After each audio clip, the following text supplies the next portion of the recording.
अस्सलाम वालेकुम dear viewers. अॼु जी जेका वीडियो आहे उन्हनि कैंडिडेट्स जे लाइ जिन्हनि खे कंफ्यूजन थिए पई, जिन्हनि असांखां काफ़ी सवाल कया आहिनि त एंट्री टेस्ट जा पासिंग मार्क्स छा हूंदा, फॉर्म वेरिफिकेशन कीअं थियो, अञा ताईं फॉर्म ड्राफ्ट में पियो आहे, उनजो मक़सदु छा आहे। त इहे सभु कंफ्यूजन अॼु असां हिन वीडियो जे ज़रिए अव्हांखे क्लियर कंदासीं। सभिनी खां पहिरियां उन्हनि कैंडिडेट्स जे लाइ ख़ुशख़बरी आहे जिन्हनि अञा अप्लाई न कयो आहे या अप्लाई करण जा ख़्वाहिशमंद आहिनि सिंध यूनिवर्सिटी में एंट्री टेस्ट में।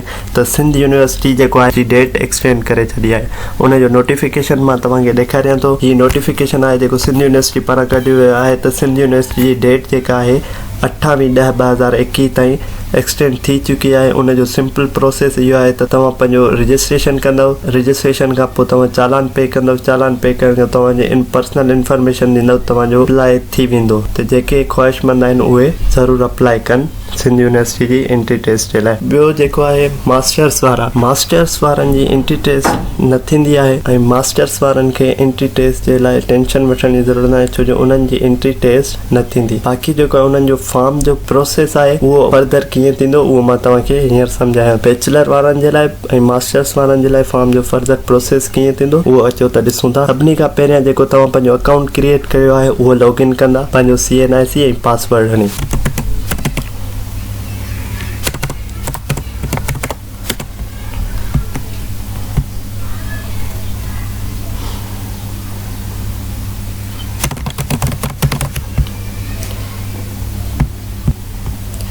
जीअं ई तव्हां पंहिंजो पासवर्ड हणंदा तव्हां वटि पंहिंजो फॉर्म खुली ईंदो ऐं तव्हां वटि तव्हांजा कंप्लीटेड जेके शो कंदो उहे 3 स्टेप कंदो। रजिस्ट्रेशन, चालान अपलोडेड ऐं पर्सनल इंफॉर्मेशन।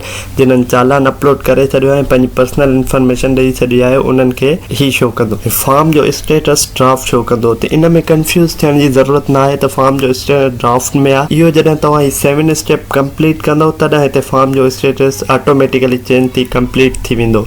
ऐं तव्हांखे हींअर जेको मेन ॾिसणो आहे त तव्हांजो चालान वेरीफाई थियो आहे या न। जेकॾहिं तव्हांजो चालान वेरीफाई लिखजी अची वियो आहे इट मीन्स हाणे तव्हांजो प्रोसेस एंट्री टेस्ट लाइ कंप्लीट आहे बैचलर वारनि जो। उन खां पोइ बैचलर वारनि जी एंट्री टेस्ट थींदी। एंट्री टेस्ट थियण खां पोइ ही सभु ऑप्शन ओपन थी वेंदा। जीअं ई ही सभु ऑप्शन ओपन थी वेंदा तव्हां इहे ऑप्शन पूरा करे ऐं पंहिंजे फॉर्म खे कंप्लीट कंदा। मास्टर्स वारनि जो बि सेम तरीक़ो आहे। मास्टर्स वारा छा कंदा, जीअं ई बैचलर वारनि जी एंट्री टेस्ट थी वेंदी त फॉर्म ओपन थी वेंदो। त उन एंट्री टेस्ट थियण खां पोइ हू पंहिंजी क्वालिफिकेशन्स जेके बि आहिनि एड कंदा। हींअर इंटरमीडिएट वारनि जी रिज़ल्ट बि न आहे त उहे कंफ्यूजन में आहिनि त असांजे क्वालिफिकेशन केॾी महिल एड करणी आहे। जॾहिं तव्हांजी रिज़ल्ट अची वेंदी ऐं फॉर्म ओपन थींदो एंट्री टेस्ट खां पोइ तव्हां पोइ पंहिंजी रिज़ल्ट एड करे सघो था। ऐं मास्टर्स वारा बि पोइ ई इन जॾहिं ही फॉर्म ओपन थींदो फर्दर उहे पोइ एड कंदा। हींअर ताईं जो इहो प्रोसेस आहे। बैचलर वारनि जो बि इहो ई प्रोसेस आहे। त हुननि जो जेकॾहिं चालान वेरीफाइड थी वियो आहे मीन्स हू एंट्री टेस्ट जे लाइ एलिजिबल थी विया आहिनि। एंट्री टेस्ट उन्हनि जी थींदी जिन्हनि जो चालान वेरीफाइड हूंदो। एंट्री टेस्ट जूं स्लिपूं उन्हनि खे जारी कयूं वेंदियूं। बाक़ी कुझु स्टूडेंट्स इहो सवाल कयो त पासिंग क्राइटेरियाज़ जो। पासिंग क्राइटेरिया जेको हू जर्नल आहे यूनिवर्सिटी जो उहो आहे 50%। मीन्स लास्ट ईयर जेको हुयो उहो 50% हुयो।